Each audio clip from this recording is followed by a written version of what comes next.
My father destroyed my childhood at 8. When he whispered, "This will be our little secret, princess." Hello, my dears. My name is Marlena, but you can call me Grandma Lena. I'm 68 years old, and I was born in a small town in Nebraska in 1957. Today, I'm going to share a story I've kept in my heart for over 60 years, a story that even my children don't fully know. Before I begin, I'd like to ask you a heartfelt question. Who are the most special people in your life? Leave your answers in the comments so I can get to know you better, and also let me know which state you're watching this life story from. Remember to like this video and subscribe to this channel. It supports me so much. Now, let's continue. Our house was simple but beautiful.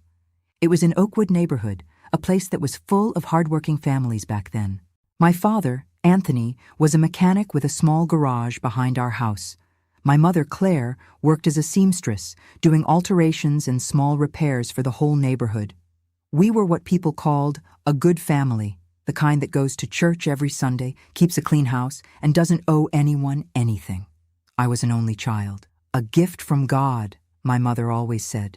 She had suffered 3 miscarriages before me, and doctors told her it was almost impossible for her to have children. When I was born, it was such a big surprise that my parents treated me like a miracle. "Marlena is our treasure," my father would tell visitors. "There's no money in the world that can pay for this girl's smile." And I smiled a lot when I was little. I liked playing with my cloth dolls that my mother made, running around the yard chasing chickens, drawing with chalk on the sidewalk in front of our house. I was a happy child, the kind who believes the world is good and people only want what's best for us. How wrong we were. The first time I noticed something strange, I was 6 years old. I was taking a bath when my father entered the bathroom without knocking. I felt embarrassed, tried to cover myself with my hands, but he said, "Don't be silly, Marlena. I'm your father. You don't need to be shy around me." And he stayed there, watching me bathe, with a smile that today I know wasn't normal. At the time, I thought it was just in my head. After all, he was my father. Fathers protect their daughters. They don't hurt them. When I was 7, the routine of special affection began. My father had always been affectionate, picking me up, hugging me, kissing my cheek. He was loving. Everyone commented on it. "Anthony is such a great dad," the neighbors would say. But gradually, this affection began to change. A hug that lasted too long. A hand that rested where it shouldn't. A kiss that came too close to my mouth. "It's because I love you more than anything in this world," he justified when I became tense. A father has the right to love his daughter however he wants. My mother worked a lot. She left early to pick up and deliver sewing jobs, came home late, often so tired she could barely eat dinner before falling into bed. And my father took advantage of these absences. At first, it was just quick touches. A caress on my back that went too low. A kiss on the cheek that slipped to my neck. Small invasions that he disguised as demonstrations of fatherly affection.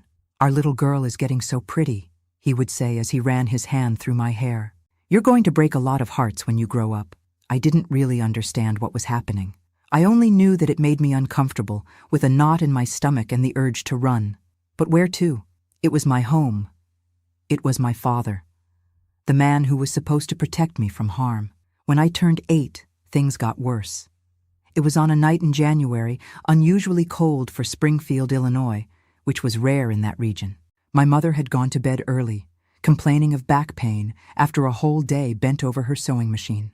I was in the living room, watching television wrapped in a blanket, when my father sat down next to me on the couch. "Come here, princess," he said, opening his arms. "Come warm your dad up." I went without thinking twice. He was my father, after all, the hero of my childhood. The man who fixed my broken toys, who took me for ice cream on Sundays after church, who told me stories before bedtime. He pulled me onto his lap, covering me with the blanket. At first, it seemed normal. A father hugging his daughter on a cold night. But then his hands started to move, under the blanket, where no one could see, touching places that no one should touch on a child. "Dad, this is strange," I said, trying to move away. "No, it's not strange, princess," he whispered in my ear. "This is how fathers show love to their daughters, but it's our little secret, okay? Your mother wouldn't understand. She would be jealous. Our little secret. How those words haunt me to this day, as if it were a game, a special thing that only we shared. It wasn't. It was the beginning of the abuse that would destroy my childhood. That night, after he finished what he wanted to do to me, he sent me to my room with a warning. If you tell anyone, they'll take you away. They'll put you in an orphanage where children are mistreated. You don't want that, do you? I was 8 years old. I believed him. Of course I believed him. He was my father. Why would he lie to me? From that day on, a new routine was established in our house. During the day, we were the perfect family. My father, the respected neighborhood mechanic. My mother, the talented seamstress. Me, the well-behaved little girl who got good grades at school. But at night, when my mother slept, exhausted from work, our home turned into a nightmare scenario.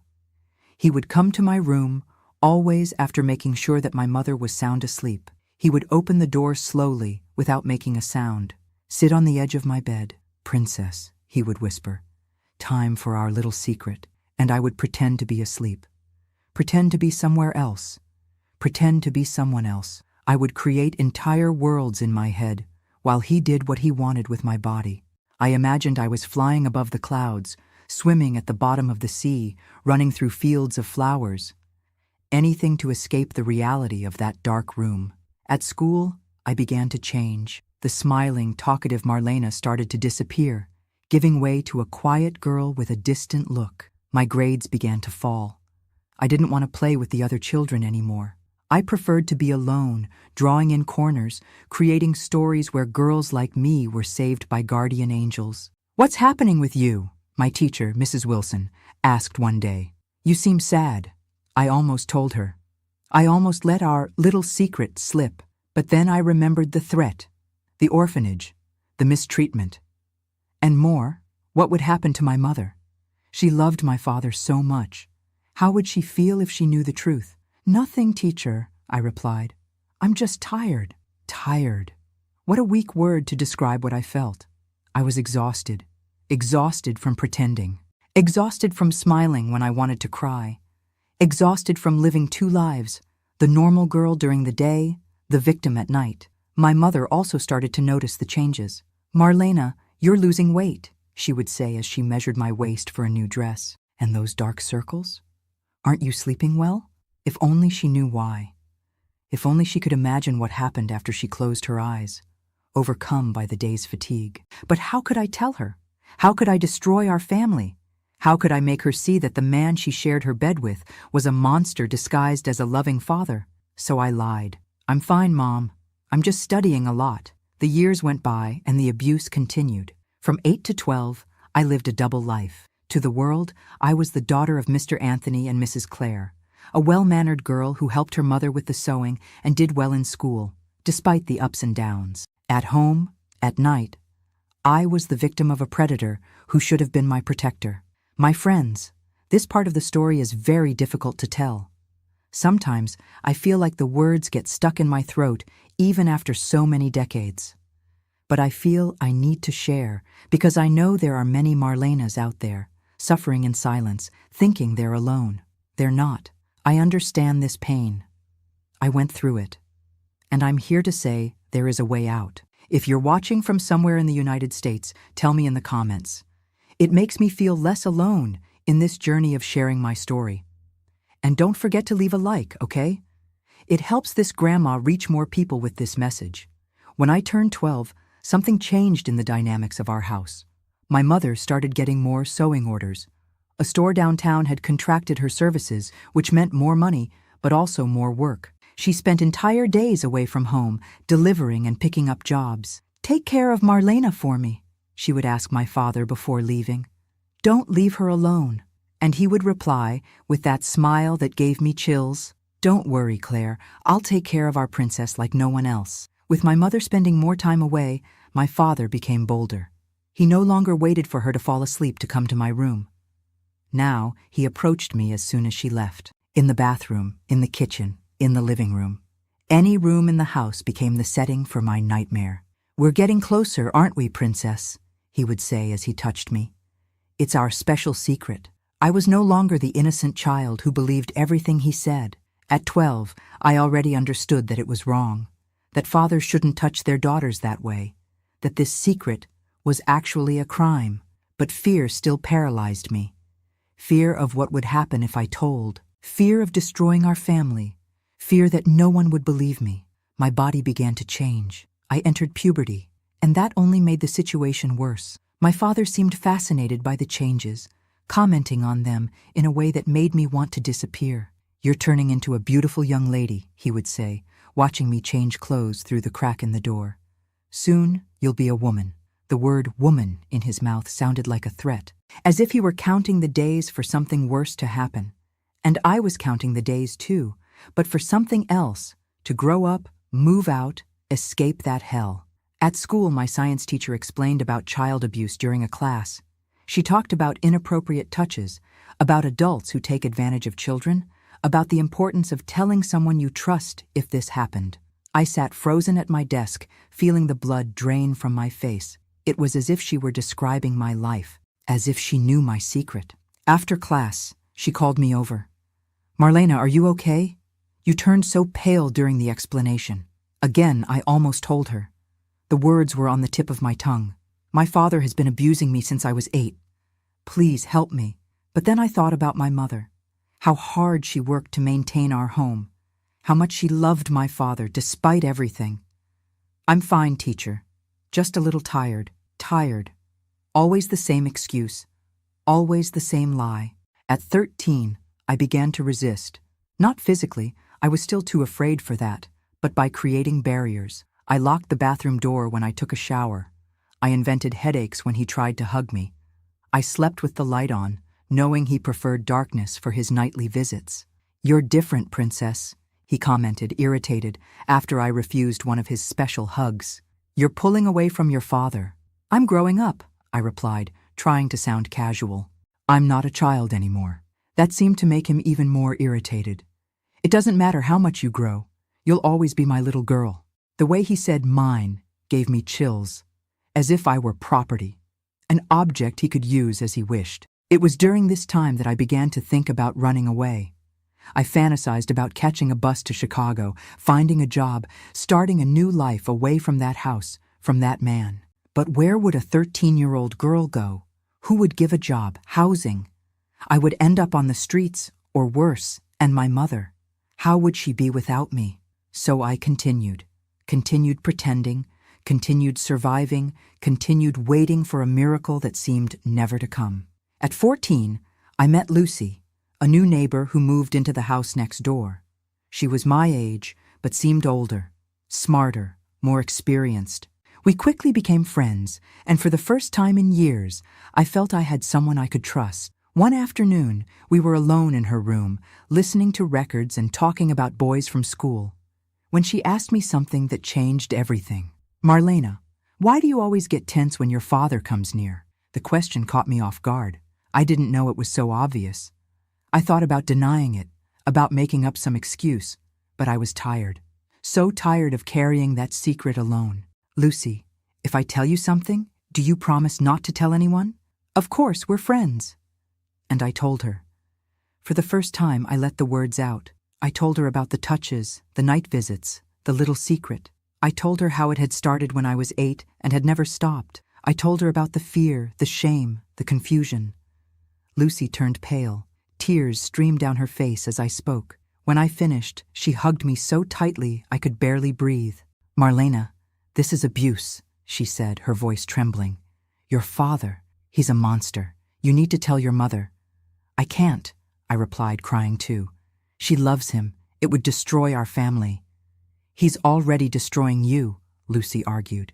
"And what if he doesn't stop? What if it gets worse?" I couldn't sleep that night. Lucy's words echoed in my head.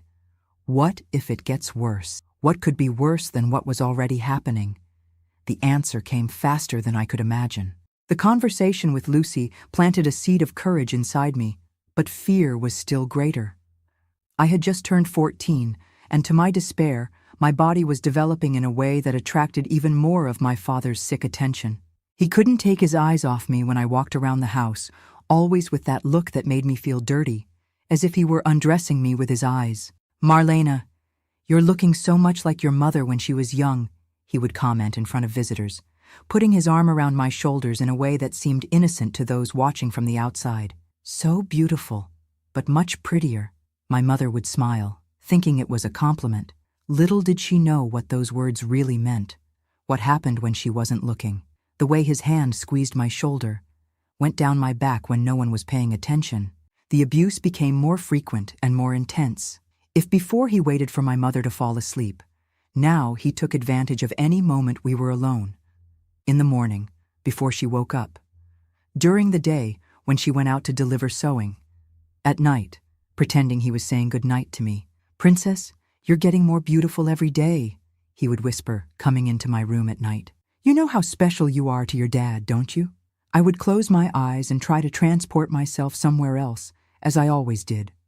I imagined green fields, deserted beaches, snow-covered mountains. Anywhere but that room, that house, that life. But it was getting harder and harder to escape mentally. The horror was too real, too present, too suffocating. I began to show physical signs of trauma. I lost weight drastically. School uniforms looked like they were hanging on a coat hanger when I wore them. My nails were always bitten to the quick. I had night spasms, waking up screaming from nightmares that were nothing compared to the reality I lived. My mother started to get really worried. "Honey, are you sick? Do you need to see a doctor?" How could I explain that my illness couldn't be cured with medicine? That the poison consuming me lived under the same roof, ate at the same table, was the man she loved? "It's just school stress, Mom. It'll pass." At school, my performance plummeted completely. I, who had always been a good student, could barely concentrate in class. My mind was always alert, always in panic, always exhausted from pretending everything was fine. "Is Marlena having problems at home?" my English teacher asked my mother during a school meeting. "Not that I know of," my mother replied, confused. "We're a peaceful family." Peaceful. How ironic. Our house was a silent battlefield where I fought alone every night against an enemy no one else could see.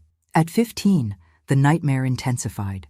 My father started following me when I went out with my friends. He would, coincidentally, show up at the ice cream parlor where we were, at the movie theater door, at the park where we chatted. He was watching me, controlling me, as if he was afraid I would tell someone. And I was afraid too. Afraid of what he would do if he knew I had told Lucy. Afraid of what would happen if anyone else found out. Afraid that no one would believe me. "Your father is so attentive," commented a friend from school after he offered to give us a ride.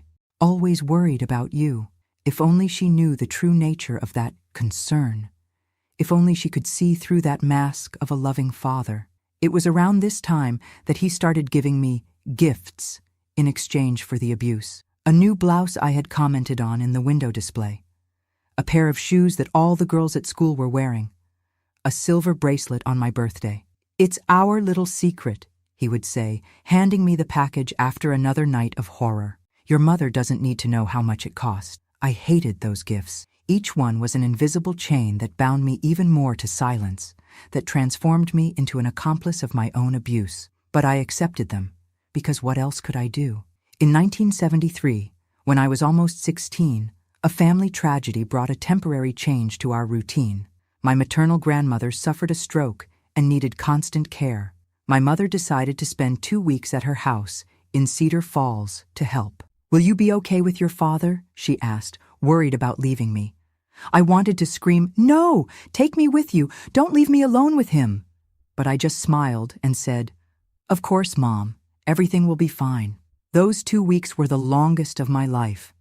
Without the shield of my mother's presence, even if she had never noticed what was happening, my father became even more daring, more violent, more insatiable.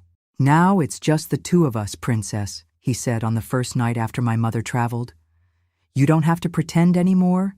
You don't have to hide anymore." During the day, I would go to school and stay there as long as possible. I made up group assignments, extracurricular activities, anything to avoid going home. But night always came, and with it, the inevitable. It was during this period that I met Carlos, a boy from school who started showing interest in me. He was kind, respectful, completely different from the man I called father. When he invited me out, I immediately accepted, seeing a chance to escape home for a few hours. We met at the Central Park on a Saturday afternoon. It was my first date, my first attempt to have something normal in life. Carlos held my hand as we walked, bought me ice cream, made me laugh with silly stories about the school's football team. For a few hours, I forgot about my nightmare, forgot about what was waiting for me at home. When he gave me a goodbye kiss, an innocent and sweet kiss, as any teenager's first kiss should be, I felt a mix of emotions. Joy for that moment of normalcy, sadness for knowing that my life was far from normal, and terror when I realized that my father was standing on the other side of the park, watching us. "Who was that boy?" he asked as soon as I entered the house, grabbing my arm with such force that it left marks. "What were you doing with him?" "He's just a friend from school," I replied, trying to break free. "I don't want you meeting boys," he growled. His eyes darkened with anger. "You're my daughter, mine." That word, mine, came out of his mouth like a prison sentence. As if I were an object, property, something he owned and not a person with my own will and desires. "Dad, I'm growing up," I tried to argue, finding courage from somewhere. "It's normal to go out with friends." "Normal?" He laughed, a laugh that froze my blood. "You think you know what's normal? Think you understand the world out there? That boy only wants one thing from you, and you know what it is." The irony of those words hit me like a slap. He, who for years had taken from me what no father should ever want from his own daughter, accusing me of impurity. He, the predator of my childhood, pretending to protect me from imaginary dangers. That night, the punishment for my behavior was the worst abuse I had suffered until then. For the first time, I seriously thought about ending it all. About taking my grandmother's blood pressure pills that my mother kept in the bathroom cabinet and swallowing them all at once. About using my father's razor to cut my wrists. About simply disappearing. But then I thought about my mother, how she would suffer if I left. How she would blame herself, never knowing the truth. And a small part of me, a part that still believed in the future, whispered, "Hold on, one day, this will end." When my mother returned from Cedar Falls, she noticed something was different. I was thinner, paler, quieter than ever. "What happened while I was away?" she asked, stroking my hair on a rare night when we were alone in the kitchen. "Did you and your father argue?" I opened my mouth to speak, to tell everything. The truth was there, ready to come out, to finally be freed after so many years trapped in my throat. "Mom, Dad," but at that moment I heard the front door open. He was home, and fear, that old acquaintance, paralyzed me again. "Nothing, Mom. I just missed you." A few weeks after this episode, Lucy, my friend and only confidant, sought me out with a grave expression. "Marlena, I can't stand seeing what's happening to you anymore. If you don't tell your mother, I'll tell her myself." Panic overtook me. "No, Lucy, you promised. He'll kill me if he knows I told." "He's killing you slowly anyway," she replied, tears streaming down her face. "Look at you. You're withering away, disappearing before our eyes." She was right. Each abuse took a piece of my soul, of my will to live. It was turning me into an empty shell, a ghost of the girl I once was. "Give me some time," I begged. "I'll find a way to tell my mother. But it has to be my way, in my time." Lucy reluctantly agreed, but gave me an ultimatum. "By the end of the month. If you don't tell by then, I will." That ultimatum lit a fuse inside me. I had to act, had to do something. But what? How to break this cycle of abuse that had already lasted almost half my life. That's when I started planning my escape. I gathered the little money I had saved from birthday and Christmas presents. I researched buses to Chicago, where a distant cousin lived. I thought about writing a letter to my mother, explaining everything, leaving it for her to find after I was already far away. But while I was working on this plan, something terrible was being prepared in the shadows. Something that would forever change the course of my life. My mother's life, our entire family. My father must have noticed my restlessness, my whispers with Lucy, my distant looks as I planned my escape. Maybe he noticed the money I hid under the mattress, or overheard a conversation about Chicago. What I know is that he decided it was time to take drastic measures, to ensure my silence once and for all in the most vile way possible. And so we come to that night. The night that divided my life into before and after.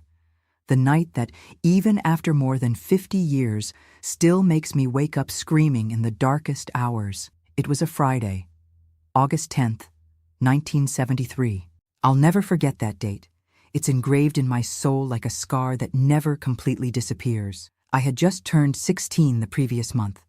The summer was ending in Springfield, Illinois, those days when the heat was already beginning to show signs during the day. But the nights still kept a freshness that made you sleep well. My mother had gone to visit an important client in the Westwood neighborhood, a wealthy lady who always asked for exclusive dresses. It was a job that paid well, and Mom couldn't refuse. "I'll be back before 10, she promised before leaving, kissing my forehead as she had done since I was little. I stayed at home, alone with him. My stomach was already twisting, just thinking about what was to come. In recent days, my father had been different, quieter, more observant, as if he were planning something. His eyes followed me around the house in a way that was different even from his usual behavior. I decided to stay in my room, door locked, pretending to study for a test. In reality, I was organizing my escape plan. I had collected almost $200, years of savings, hidden coins, some bills I managed to keep from his gifts without him noticing. It wasn't much, but it would be enough for the bus ticket to Chicago and a few days of food until I found my cousin. Around 8 o'clock, he knocked on my door. "Marlena, I made tea for you. Open the door." I found it strange. My father never did anything in the kitchen. That was women's work, as he always said. "I don't want any, Dad. I'm studying." "Come on, princess. It's chamomile tea. It'll help you relax for the test." I know you've been nervous. There was something in his voice, a false sweetness that gave me chills, but I knew that if I didn't open, he would keep knocking, insisting, and eventually lose patience. It was better to deal with him calm than furious. I opened the door just enough to take the cup. "Thank you," I murmured, trying to close it again. But he was faster, putting his foot in the crack. "Aren't you going to drink it in front of me? I made it especially for you." I looked at the yellowish liquid in the cup. It looked normal, ordinary chamomile tea. But something inside me screamed in alert. "I'm busy, Dad. I'll drink it later." "Drink it now," he insisted, and his tone changed. It was no longer a request. It was an order. "I want to see you drinking it." At that moment, I was sure there was something wrong with the tea. But what could I do? If I refused, he could force me. If I threw it away, he would see. I was cornered, as I had always been since I was 8 years old. Then I had an idea. I pretended to bring the cup to my lips, tilting it slowly. "It's hot," I complained, buying time. "Blow on it then," he said, impatient. I made 2 more pretend sips, bringing the cup to my mouth without actually drinking. "It's good, Dad. Thank you." But he didn't move. He stood there, watching, waiting. "Drink it all. I made it for you to relax." I understood that I had no way out. I took a small sip, hoping that whatever it was, in small quantity it wouldn't harm me. The tea had a slightly bitter taste, different from normal chamomile. I hoped it was just my impression. "See? It wasn't so hard," he smiled, finally taking his foot off the door. "Drink the rest and rest a bit. You've been very tense." I closed the door as soon as he walked away and ran to the window. I opened it and threw the rest of the tea into the bushes in the yard. Something told me that drink wasn't just chamomile, and my instinct, developed by years of survival, rarely erred. I went back to my books, to my escape plan, but about 20 minutes later, I began to feel a strange numbness. My vision became slightly blurred, my limbs heavy. Even the little I had drunk was taking effect. I tried to fight against the feeling, getting up, walking around the room, throwing water on my face. That's when I heard the door open. I hadn't realized he had a spare key. How could I have been so careless? "Is the tea taking effect, Princess?" His voice seemed to come from far away, although he was standing at the door of my room. I tried to scream, but my tongue felt like cotton. I tried to run, but my legs didn't obey properly. What did you put in the tea?" I managed to ask, the words coming out slurred. "Just something to help you relax, to enjoy our special moment." Our special moment. Those words caused me a terror, like I had never felt before. This wasn't like the other times. There was something different in his eyes, something calculated, premeditated. I tried to crawl away as he approached, but my body wasn't responding as it should. It was like being trapped inside myself, aware of everything, but unable to react. Dad. No. Please. Shh, Princess. It's going to be different today. Very special. What happened next is difficult to put into words, even after so many years. The drug, which I later found out was a strong sedative mixed with the tea, didn't make me completely pass out.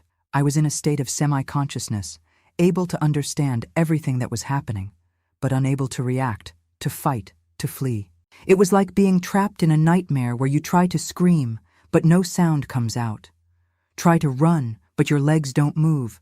Try to wake up, but you're fully aware of reality. I felt his touch, heard his breathing, noticed every movement, but I was paralyzed, powerless, as if I were watching a horrible movie in which I was the helpless protagonist. At some point, in the middle of that horror, I heard a noise in the living room, the front door opening, footsteps in the hallway, my mother's voice. Anthony? Marlena? I got home early. Mrs. Johnson wasn't feeling well. For the first time, I saw panic in my father's eyes. He hadn't expected her to return so early. He hadn't planned for this. Anthony? Where are you? The footsteps were approaching the room. My father tried to quickly compose himself, tried to cover up the evidence of what he was doing, but it was too late. The bedroom door opened completely, and there was my mother. Her face, which had always been so sweet, transformed into a mask of horror at the scene before her. Her eyes widened. The purse she was holding fell to the floor with a dull thud. My God in heaven, what's happening here? It was as if time stopped. My father froze where he was. I, still under the effect of the drug, tried to speak, tried to move, but could only emit incoherent sounds. Claire, it's not what you're thinking, my father began, his voice trembling for the first time since I'd known him. The girl is sick, with a fever. I was just, shut up! I had never heard my mother scream like that. She, always so contained, so soft, screamed with a force that seemed to come from the depths of her soul. Get away from her, now! My father tried to approach her, tried to touch her arm, explain, invent some excuse, but my mother backed away as if his touch burned. Don't touch me. Don't come near me. She ran to where I was, semi-conscious on the bed. Marlena, my God, what did he do to you? Honey, talk to me. I tried to answer, but my tongue still didn't obey properly. Mom, tea. He put medicine. Even in my condition, I could see understanding dawn in her eyes. And then, something I had never seen before. Pure hatred, primordial, the kind of fury that only a mother can feel when she realizes her child has been hurt. She turned to my father, who was still trying to explain himself, stammering excuses. What happened next was etched in my memory as if it were yesterday.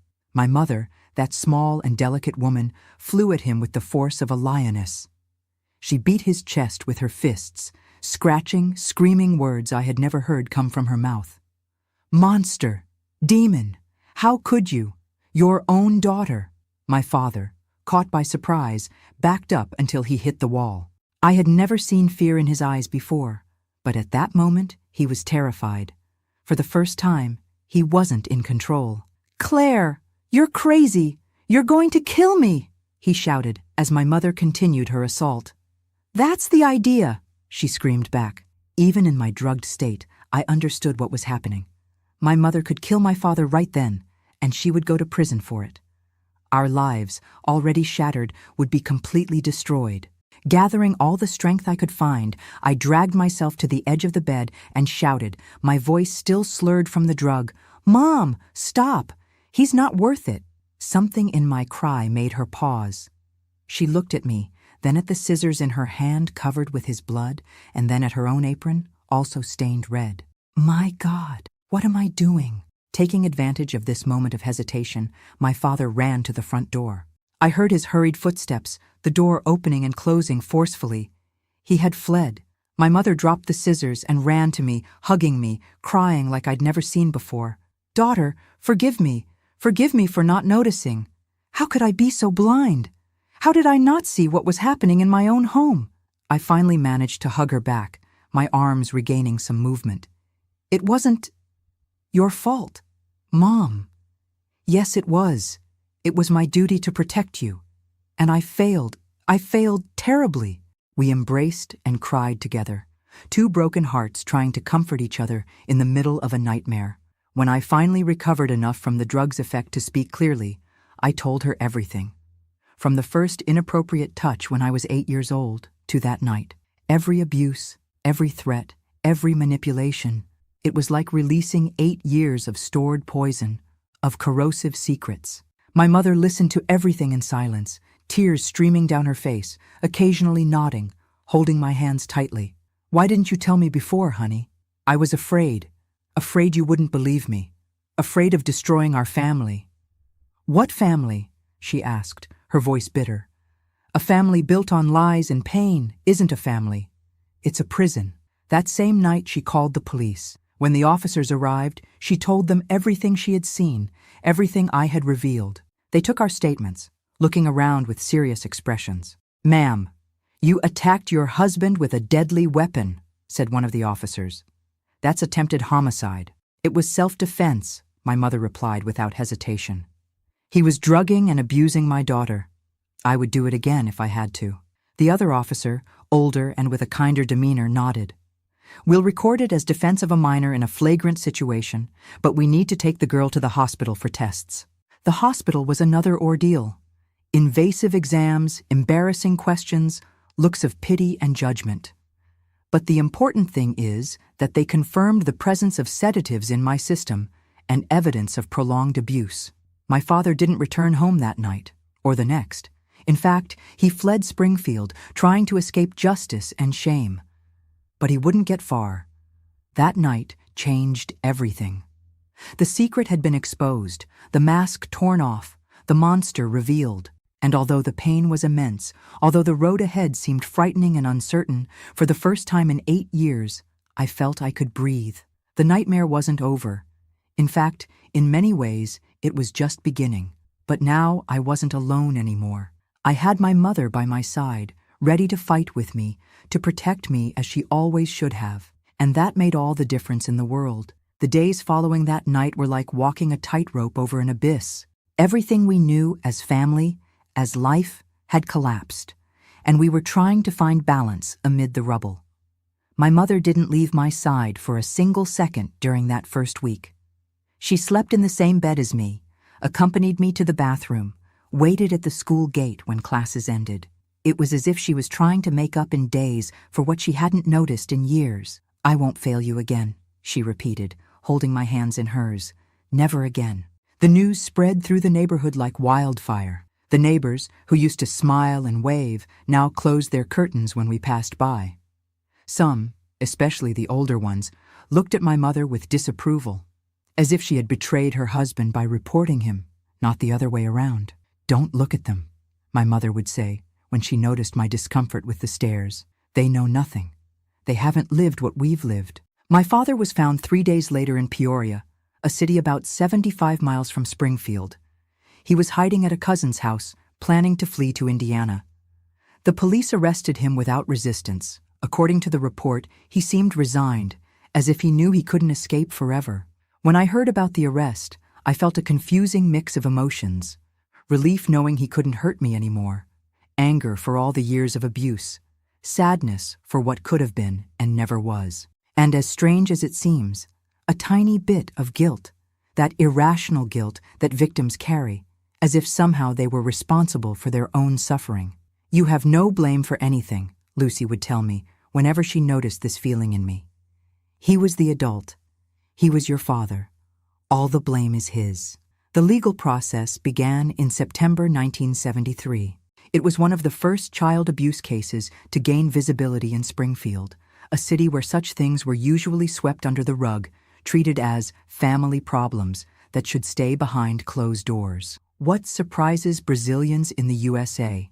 The judge, Dr. Roberts, was a serious man in his 50s, with eyes that seemed to see through people. When I entered the courtroom for the first time, trembling and frightened, he looked at me with a kindness I hadn't expected.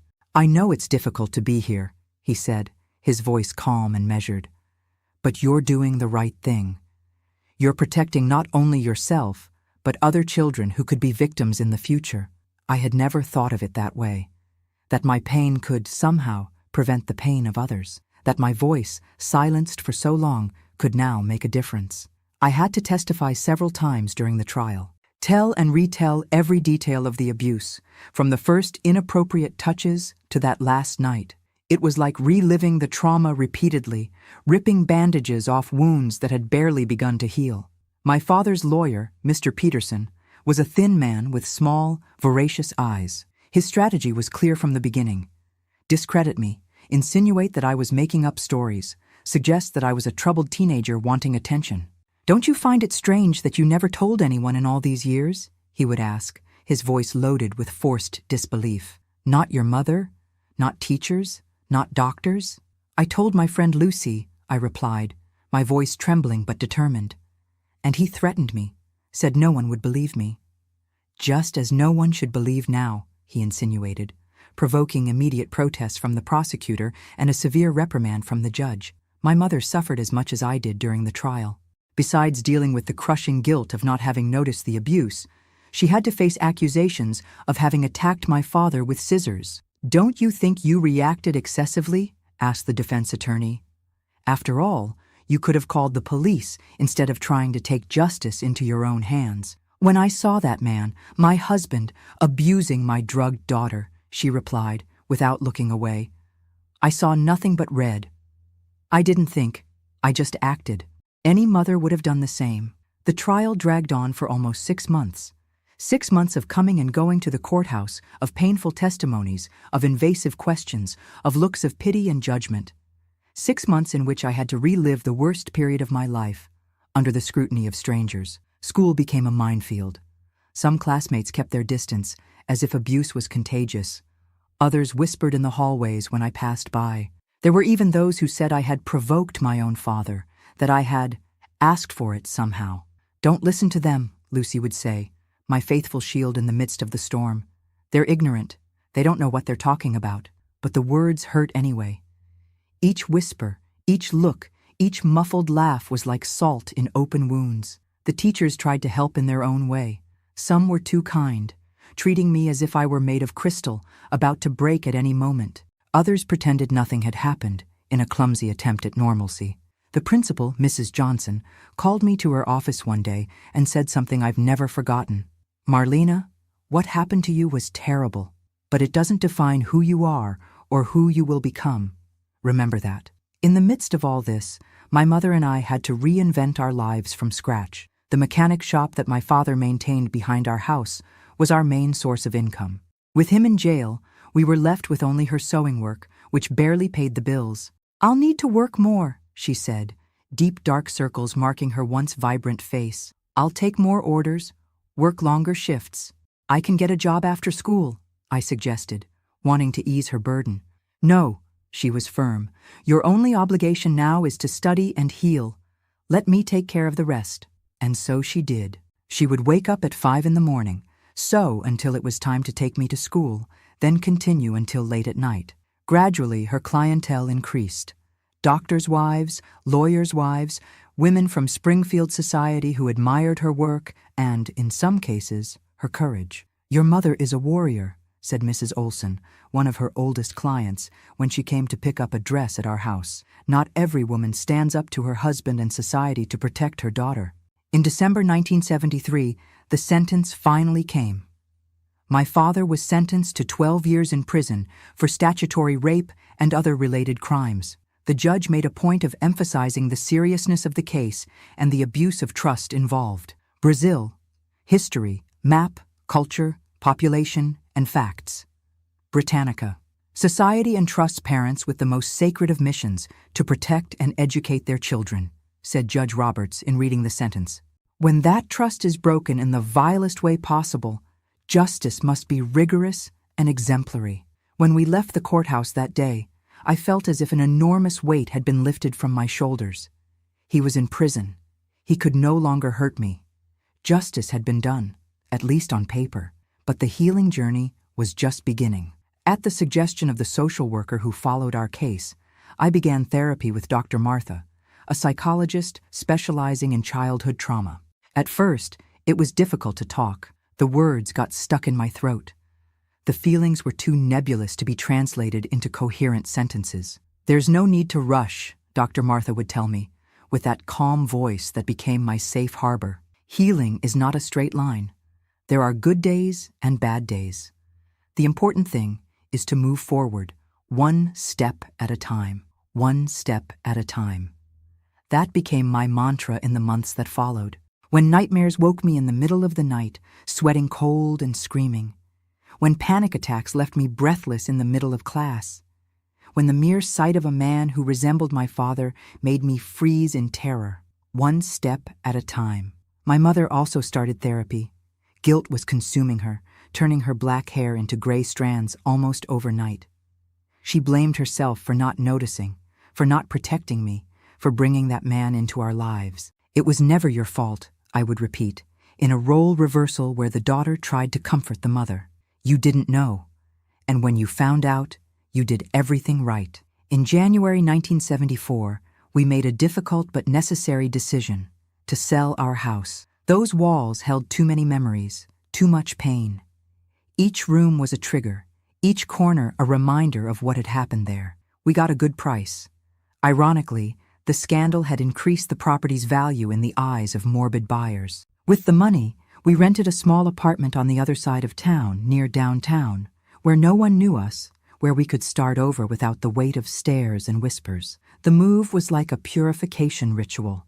We left behind furniture, objects, everything that might carry the energy of that house, of that man. We bought new things, simple but ours, not contaminated by the past. My mother transformed the living room of the apartment into her sewing workshop. She bought a new, more modern machine and began to accept more complex orders. Wedding dresses, tailored suits, clothes that required technique and patience. "I'm thinking of taking a fashion course," she told me one night, as she sewed a delicate embroidery. "Maybe open my own atelier one day with my name on the door." It was the first time in months that I saw her dreaming about the future. It was like seeing a flower growing through concrete, unlikely, but beautiful in its resilience.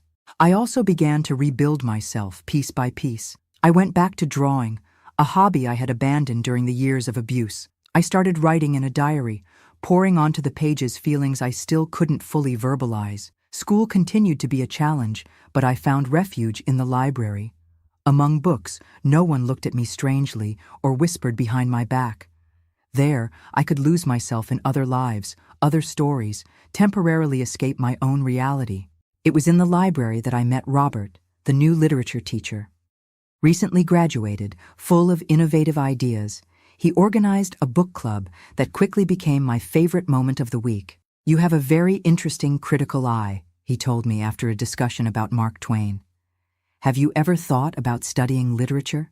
I had never thought much about the future. For years, my only concern had been surviving the present. But that question opened a door I didn't know existed. A future, possibilities, choices. "Maybe," I replied, feeling a spark of hope light up somewhere inside me. As 1974 progressed, our new life began to take shape. The apartment, once strange and impersonal, now had our style. Plants in the windows, pictures on the walls, the smell of home cooking permeating the rooms. A home, not just a place to live. My mother's sewing workshop prospered. She made clothes for the wives of the most important men in the city, creating a reputation for excellence and discretion. Some of these women became more than clients. They became friends, confidants, support in difficult times. I had improved in therapy, although I still had bad days. The nightmares were less frequent, the panic attacks more controllable. I began to prepare for college entrance exams, dreaming of university, of a career, of a life that was truly mine. In August 1974, we received news that shook our newly won stability. My father had filed for a sentence review, claiming good behavior and remorse. "He can't get out," I panicked upon hearing the news. "Not after just 1 year, not after everything he did." "He won't get out," my mother promised, with a determination that left no room for doubt. "I'll hire the best lawyer. I'll go to the press if necessary. He will serve every day of those 12 years. And so she did. She saved, worked overtime, sold jewelry she still kept from her married days, and hired Mr. Davidson, a renowned criminal lawyer. Together they gathered evidence, testimonies, everything that could ensure the request would be denied. In November, the judge's response came. Request denied. My father would remain in prison, serving his sentence in full. It was another moment of relief, another small victory in our journey of reconstruction. But the psychological impact of that scare was great. I realized that, even imprisoned, he still had power over us. He could still generate fear, anxiety, destabilize the fragile peace we had built. I don't want to live like this, I confided to Dr. Martha in a session. I don't want every news about him, every legal move, every year that passes to make me relive everything again. And how do you want to live? She asked, in that gentle but provocative tone she used when she wanted me to reflect more deeply. The question caught me off guard. How did I want to live? I had never really thought about it. I had been so busy surviving that I forgot to imagine what it would really be like to live. I want to be free, I finally replied. Free from him, free from fear, free from the past. And what do you need to achieve that freedom? The answer didn't come immediately. I spent days thinking about it, reflecting on what it really meant to be free, until I understood. Forgiveness. Not forgiveness for him. I could never forgive what he did, but forgiveness for myself, forgiveness for not having told earlier, for having endured in silence, for all the times I blamed myself for what wasn't my fault, and forgiveness for my mother too.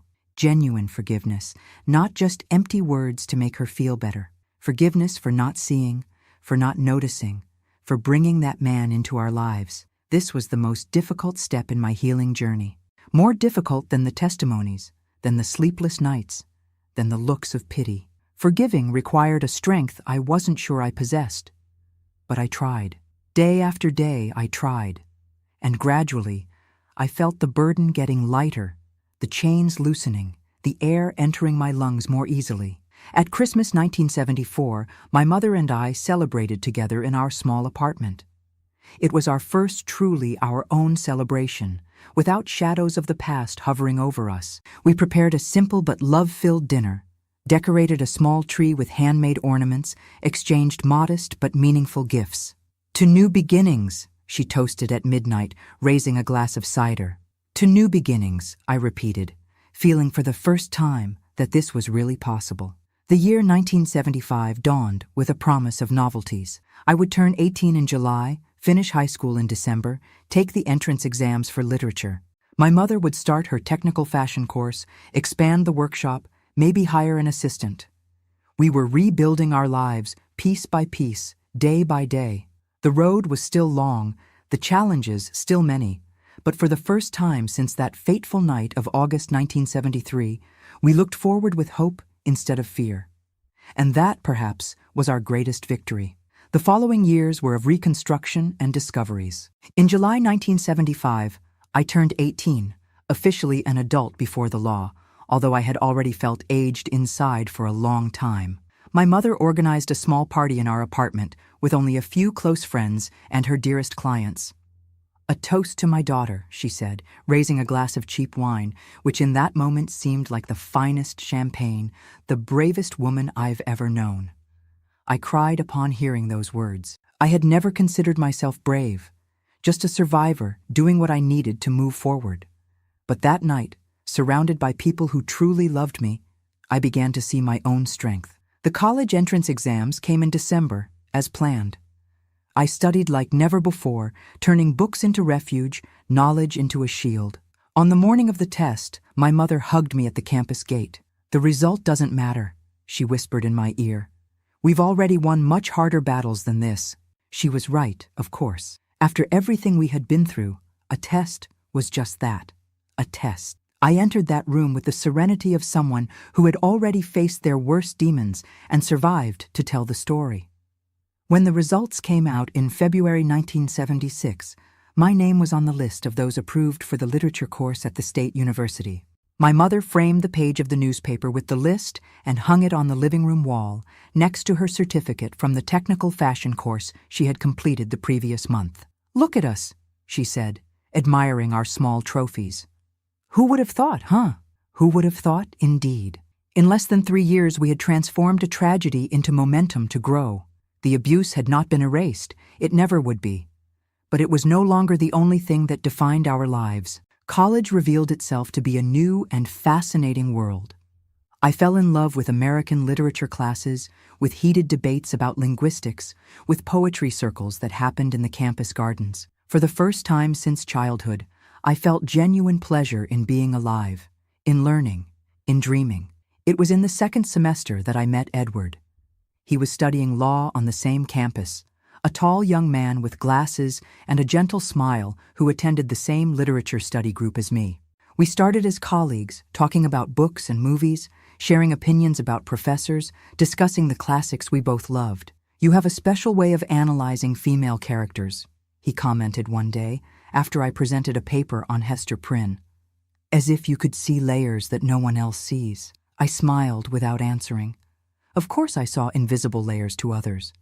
I had spent years deciphering silences, interpreting looks, reading between the lines to survive. Our friendship grew slowly, organically. Edward was different from any young man I had ever met. Respectful, patient, never invading my space or forcing situations. When he finally invited me out, almost a year after we met, it was with a delicacy that completely disarmed me. "I completely understand if you don't want to," he added after the invitation, seeming genuinely concerned about my comfort. "We can continue just as friends." I hesitated. The trauma was still there, buried but alive, making my heart race at the thought of getting romantically close to a man. Dr. Martha and I had worked a lot on this topic during therapy, but theory was different from practice. "Can I think about it?" I asked, my voice lower than normal. "All the time you need," he replied, without pressure, without apparent disappointment. I talked with my mother that night, while she adjusted a wedding dress in the living room. "I'm afraid," I confessed. "What if I can't? What if the past is always there, between us?" She stopped sewing and looked at me with that mixture of love and sadness that had become so familiar in her eyes. "The fear will be there, honey. I won't lie to you. But don't let it decide your life. You've already given too much power to fear." I decided to accept Edward's invitation. Our first date was at a cafe near campus.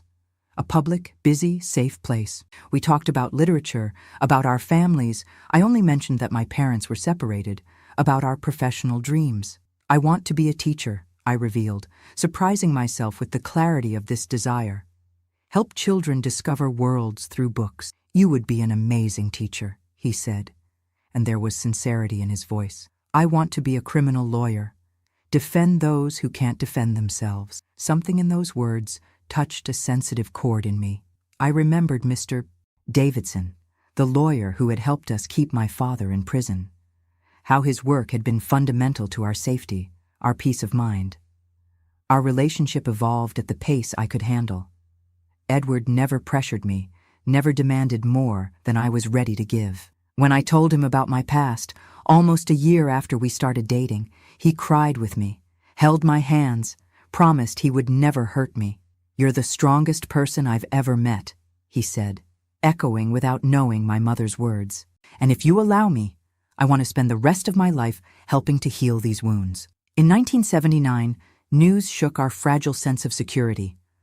My father had obtained a sentence reduction for good behavior and would be released in a few months.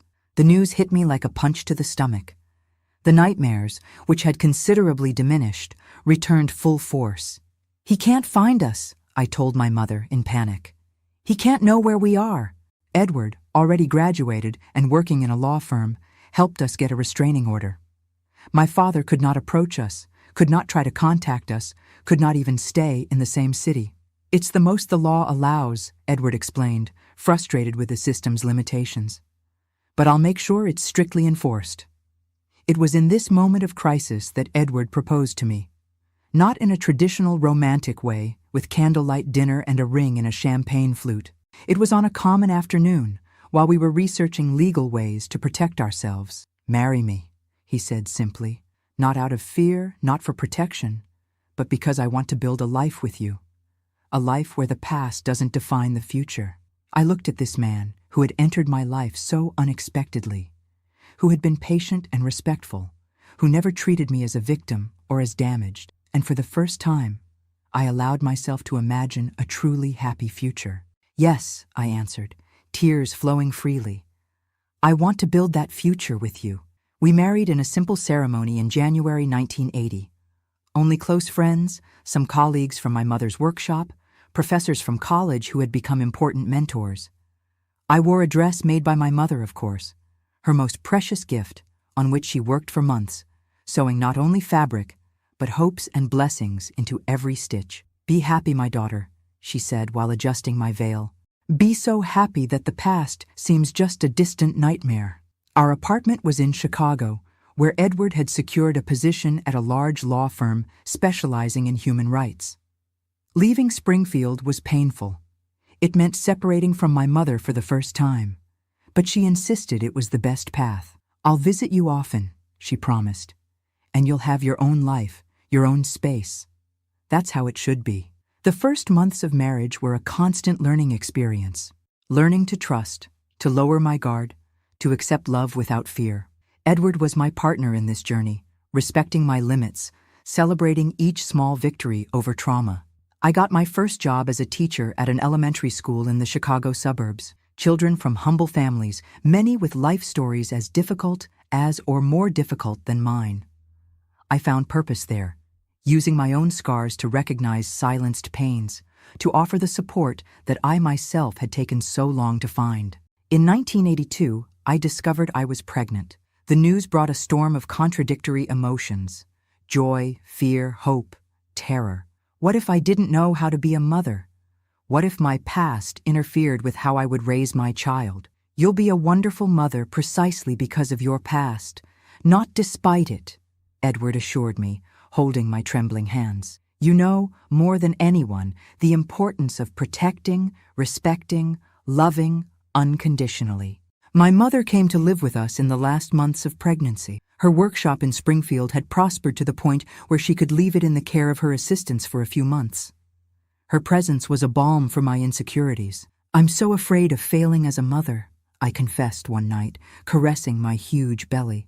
How did you have the courage to have me, knowing how scary the world is? Motherhood is an act of faith, daughter, she replied, her eyes shining with a wisdom that only years can bring. Faith that, despite everything that can go wrong, something wonderful will emerge. Raphael was born in March 1983, a healthy boy with his father's eyes and, according to my mother, my same upturned nose.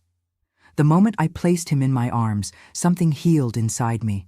Not completely, some wounds are too deep to close entirely, but enough to feel that a cycle had been broken. I'll protect you, I whispered to that small being sleeping in my arms. I'll love you as you deserve to be loved. I'll teach you to be a good, kind, respectful man. Edward cried by my side, touching the son's little head with reverence. We're a family now, he said.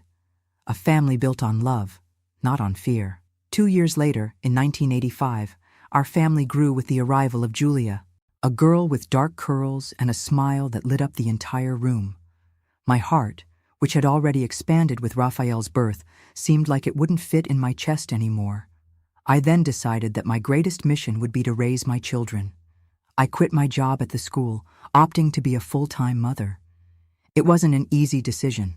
I loved teaching, loved making a difference in those children's lives, but I felt I needed to be present in every moment of my children's childhood, offering the security and love that had been torn from my own childhood. Are you sure? Edward asked, concerned that I might regret it. We can hire a nanny, find a middle ground. I'm sure, I replied with a conviction that left no room for doubt. I want to give them what I didn't have. A protected, safe childhood, full of love. My mother supported my decision, although she returned to Springfield to manage her workshop. She visited us regularly, bringing handmade clothes for the grandchildren, stories of her increasingly full life. You know what makes me most proud of you, she told me during one of these visits, watching me breastfeed Julia. That you didn't let him win. That you built something beautiful out of so much pain. In 1988, we received the news that my father had died in prison. A sudden heart attack, they said. I felt neither joy nor sadness, just a strange emptiness, as if a chapter had finally been closed, a door definitively locked. "How are you?" Edward asked that night, after the children were asleep. "At peace," I replied after reflecting. "Not because he's gone, but because now I know for certain that he can never hurt anyone again." Life went on. Edward built a brilliant career as a lawyer, specializing in cases of child abuse and domestic violence. His personal experience, through my story, gave him a rare sensitivity in his profession. The children grew up healthy, happy, surrounded by love and clear boundaries. Raphael, so much like his father in intelligence and kindness. Julia, a curious mix of my stubbornness and Edward's patience. Both raised to respect, to protect, to make the world a better place. In 1995, my mother was diagnosed with advanced breast cancer.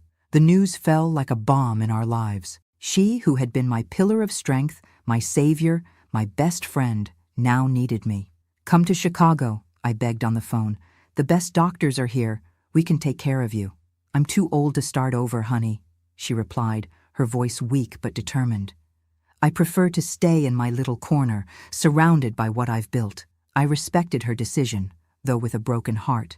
I started traveling to Springfield every 2 weeks, taking the grandchildren to brighten her days, helping with chemotherapy that left her so weak, cooking her favorite recipes that she no longer had the strength to prepare. It was during these trips that I began to tell my story to her in a different way, no longer as a victim, but as a survivor, no longer with shame, but with the clarity of someone who understands that the blame was never hers. "You know what I learned from all this, Mom?" I said one afternoon as we knitted together, a hobby she had taught me. "That the greatest revenge against those who try to destroy us is to live a full, happy, meaningful life." She smiled, her eyes tired, but still bright. "You've always been wiser than me, daughter, since you were little." In August 1996, my mother passed away, silently during sleep, as if not wanting to cause trouble even in her departure. The pain was indescribable. Losing the person who had sacrificed everything to protect me, who had rebuilt her life from scratch to give me a future. At the funeral, as I watched her coffin descend into the earth, I made a silent promise. I would continue her legacy of strength, protection, unconditional love, not just with my children, but with anyone who crossed my path needing help. The following years were of consolidation. Raphael graduated in medicine, determined to help traumatized children. Julia followed her father's footsteps in law, with a special focus on women's rights. Both knew my story. I told them when they reached the appropriate age, without graphic details, but with the truth necessary to understand where my overprotection came from. My occasional moments of panic, my insistence on values such as respect and consent. "You're the strongest woman I know, Mom," Julia told me after hearing my story. "Now I understand why you dedicated your life to us." "It wasn't a sacrifice," I replied, caressing her face so similar to mine in youth. "It was a choice, the best choice I ever made." Edward and I grew old together, our love maturing like good wine. He never ceased to be the gentle and respectful man I met in college, never made me feel less because of my scars, never treated me as fragile or broken. "You know what I love most about you?" he asked me one night, already with gray hair and wrinkles around his eyes. "Your ability to transform pain into love, to use your wounds to heal others." And here I am now, at 68, Grandma Lena to 5 wonderful grandchildren, sharing my story publicly for the first time. Not for sensationalism, not for pity, but in the hope that it might help other Marlenas out there, suffering in silence, thinking they're alone, that there's no way out. There is a way out, my dears. There is healing. There is a new beginning. There is life, full, meaningful, beautiful, even after the worst trauma. I don't say it's easy. I don't say the scars disappear completely, but they can transform from symbols of pain into medals of courage. If you're watching this and identified with my story, know that you're not alone, that you deserve help, deserve protection, deserve love, that what happened to you doesn't define who you are or who you can become. My dears, if this story touched your heart, please leave your like and subscribe to the channel. Each subscription, each like, helps this grandma here to take her message to more people who need to hear that there is hope, that there is healing, that there are new beginnings. I especially love hearing from you in the comments. Let me know which state you're watching from. It makes me feel less alone in sharing this difficult journey. If you've watched this far, just comment Amen below to let me know my story reached you. My story is one of many at Grandparents' Tales. Every week, we share real-life experiences from grandparents who, like me, have transformed their pain into strength and their traumas into wisdom. Our community understands what it means to rebuild a life after difficult experiences. A loving embrace from this grandma who learned that our scars, when accepted and understood, don't weaken us. They give us a special kind of strength that only those who have survived the worst can understand. Thank you for listening to my story. Remember, no matter what darkness you've experienced, there is always a path to light. You are never alone.